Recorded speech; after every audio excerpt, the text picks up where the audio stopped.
இந்தியாவோட 5வது மிகப்பெரிய நதியான நர்மதா நதிக்கரையில் அமைஞ்சிருக்கிற ஒரு ராணியோட கோட்டையை பார்க்க தான் நாங்கள் இப்போ வந்திருக்கோம். இந்த இடம் வரலாறும் இயற்கையும் சேர்ந்த ஒரு அழகான காம்பினேஷன்னே சொல்லலாம். Welcome to Maheshwar. மத்திய பிரதேசத்தில் இன்றைக்கும் ஜொலிக்கிற ஒரு மறைந்த ரத்தினம்.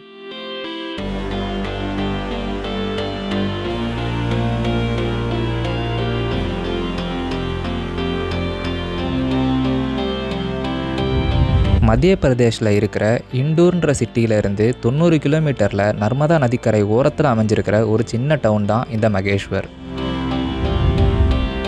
இந்த மகேஷ்வர் ஃபோர்ட்டை நிறைய படங்களில் பார்த்துருப்போம். பொன்னியின் செல்வன், அலைப்பாயுதே, ஆரம்பம் மாதிரியான ஃபேமஸான படங்களில் இந்த லொக்கேஷனை காட்டியிருப்பாங்க.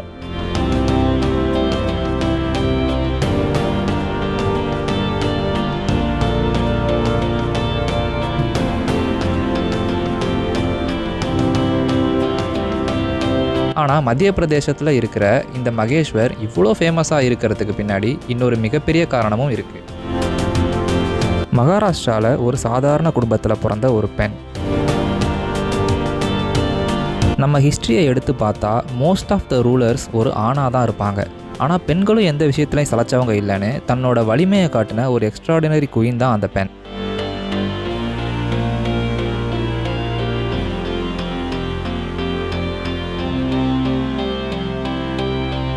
சாதாரண குடும்பத்தில் பிறந்த ஒரு பெண் எப்படி ஒரு மிகப்பெரிய சாம்ராஜ்யத்தோட குயினாக மாறினாங்கன்னு முடிஞ்ச அளவுக்கு சிம்பிளாக எக்ஸ்பிளைன் பண்ண ட்ரை பண்ணுறேன். 1725 மகாராஷ்டிராவில் இருக்கிற சோண்டின்ற வில்லேஜில் ஒரு பெண் பிறக்கிறாங்க. அவங்க தங்கர் சமூகத்தை சேர்ந்தவங்க. அதே சமூகத்தை சேர்ந்த ஒரு அரச குடும்பம் தான் ஹோல்கர்ஸ். ஒரு நாள் அரசர் மல்ஹர் ராவ் ஹோல்கர் கோவிலுக்கு போனப்போ அங்கே அமைதியாக ப்ரே பண்ணிட்டு இருந்த ஒரு பொண்ணை பார்க்குறாங்க. அந்த பொண்ணோட கேரக்டரும் அவங்களோட எளிமையும் பார்த்து இம்ப்ரெஸ் ஆன அரசர் அவரோட சன் கண்டேராவ் ஹோல்கருக்கு அந்த பொண்ணை திருமணம் செஞ்சு வைக்கலான்னு முடிவு பண்ணி 1733 அவங்களுக்கு மேரேஜும் பண்ணி வைக்கிறாரு. அந்த சின்ன பொண்ணோட பேர் தான் அஹில்யாபாய். இப்படி தான் அந்த பொண்ணு அரச குடும்பமான ஹோல்கர் ஃபேமிலிக்குள்ளே வராங்க.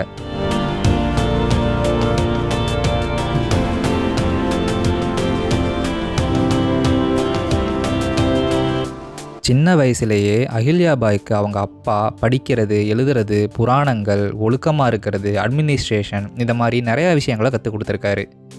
கண்டேராவோ இனிஷியல் பீரியடில் அட்மினிஸ்ட்ரேஷனில் பெருசாக இன்ட்ரெஸ்ட் காட்டாமல் இருந்ததாக சொல்லப்படுது. ஆனால் அஹில்யாபாய் அவரை கொஞ்சம் கொஞ்சமாக மாற்றிருக்காங்க. இதெல்லாம் பார்த்த அரசர் அஹில்யாபாயோட திறமையை நல்லாவே புரிஞ்சிக்கிட்டு அவங்களுக்கு அரசியல், படையை வழி நடத்துறது, ஃபினான்ஷியல் மேனேஜ்மெண்ட், கிங்டம் அட்மினிஸ்ட்ரேஷன் எல்லாமே பர்சனலாக அவரே கற்றுக் கொடுத்தாரு. அது மட்டும் இல்லாமல் அவங்க போர்க்களத்துக்கு போய் போர் சம்பந்தமான அனுபவத்தையும் கற்றுக்கிறாங்க. இப்படி எல்லாமே நல்லா போயிட்டு இருந்த நேரத்தில் 1754 அஹில்யாபாய் லைஃப்பில் ஒரு மிகப்பெரிய சோகம் நடக்குது.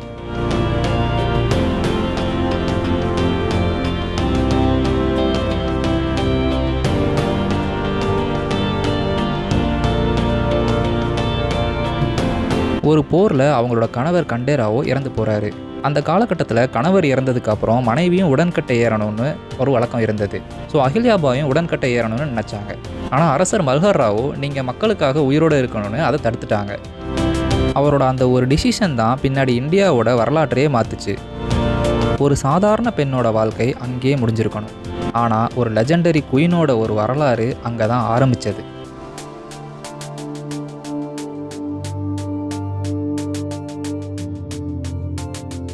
கணவரோட இறப்புக்கு அப்புறம் அவங்க முழுமையாக ஆட்சியில் ஈடுபட ஆரம்பித்தாங்க. மக்களோட பிரச்சனைகளுக்கு தீர்வு சொல்கிறது, அப்புறம் டாக்ஸஸ் சம்மந்தமான பிரச்சனை, படைகளில் இருக்கிற பிரச்சனை, ஃபினான்ஸ்னு எல்லாத்துலேயுமே ஃபோக்கஸ் பண்ண ஆரம்பித்தாங்க. கொஞ்சம் கொஞ்சமாக மக்களோட மரியாதையும் அன்பும் அதிகரிக்க ஆரம்பித்தது. ஆனால் சோகம் இங்கே முடியலை. 1766 அரசர் மல்ஹர் ராவ் ஹோல்கரும் இறந்துட்டார். அதுக்கப்புறம் ஆட்சி அஹில்யாபாயோட சன் மலேராவ் ஹோல்கர் கிட்ட வந்தது. ஆனால் அவரும் உடல்நல பிரச்சனைகள் இருந்ததுனால 1767 அரசர் இறந்த ஒரே வருஷத்தில் இறந்துடுறாரு. இப்போ கட்சி டோட்டலாக அஹில்யாபாய் கிட்ட வருது. யோசிச்சு பாருங்க, கணவர், மகன், மாமனார், வாழ்க்கையில் முக்கியமான 3 பேருமே இழந்த ஒரு பெண். அந்த காலத்தில் ஒரு பெண்ணால் ஸ்ட்ராங்காக ஒரு சாம்ராஜ்யத்தை லீட் பண்ண முடியாதுன்னு நிறைய பேர் எதிர்த்திருக்காங்க. ஆனால் அதெல்லாம் பெருசாக எடுத்துக்காம 1767 அஹில்யாபாய் ஆட்சியை ஏற்றுக்கிறாங்க. அதுக்கப்புறம் அப்போ இருந்த கேபிட்டலை இண்டூரில் இருந்து மகேஷ்வருக்கு மாற்றினாங்க. அந்த ஒரு முடிவு தான் மகேஷ்வர் இப்போ இவ்வளோ ஃபேமஸாக இருக்கிறதுக்கு ஒரு முக்கியமான காரணம். இப்படி தான் மகாராஷ்டிராவில் பிறந்த ஒரு சாதாரண பெண் மத்திய பிரதேசத்தோட ஒரு மிகப்பெரிய ராணியாக மாறினாங்க.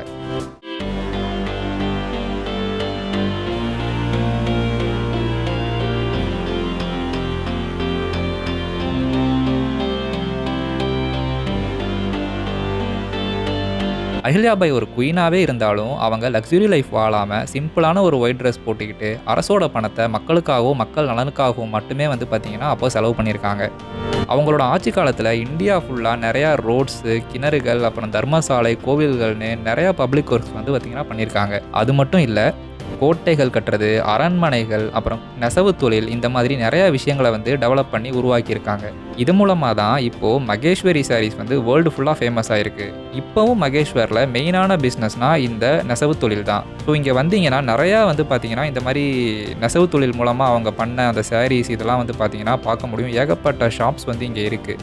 ஸோ இங்கே வந்தீங்க அப்படின்னா கண்டிப்பாக வந்து ஒரு சாரியாவது வந்து ஒரு ஞாபகார்த்தமாக வாங்கிக்கோங்க. அது வந்து இங்கே இருக்கிற மக்களுக்கும் இந்த பிஸ்னஸ்க்கும் வந்து பார்த்திங்கன்னா ஒரு யூஸ்ஃபுல்லான ஒரு விஷயமா இருக்கும். இவ்வளோ நேரம் மகேஷ்வரோட ஹிஸ்ட்ரி பற்றியும் அஹில்யாபாய் பற்றியும் வந்து பார்த்திங்கன்னா நம்ம நிறையாவே வந்து பார்த்தோம். அது தாண்டி மகேஷ்வருக்கு நம்ம வந்தோம் அப்படின்னா இங்கே போட்டிங்லாம் கூட இருக்குது. ஸோ நீங்கள் வந்து இந்த நர்மதா நதியில் வந்து பார்த்திங்கன்னா இந்த போட் எடுத்துகிட்டு ஜாலியாக ஒரு ரவுண்ட் ட்ரிப் போயிட்டே வந்து மகேஷ்வர் ஃபோர்ட்டை வந்து நம்மளால் பார்க்க முடியும்.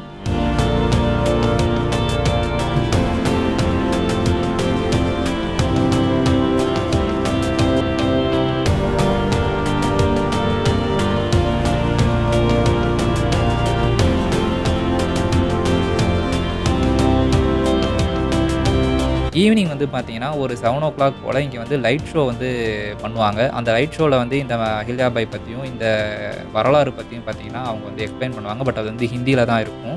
ஸோ வந்து அதுவுமே வந்து சூப்பரா இருக்கும். அதுவும் நம்ம பார்க்கலாம். தென் ஒரு 8, 9 மணி போலலாம் வந்து பார்த்தீங்கன்னா, ஆர்த்தி நர்மதா நதிக்கரையில இந்த மகேஷ்வரில ஆர்த்தி வந்து பார்த்தீங்கன்னா பண்ணுவாங்க. அது வந்து ரொம்பவே சூப்பரா இருக்கும்.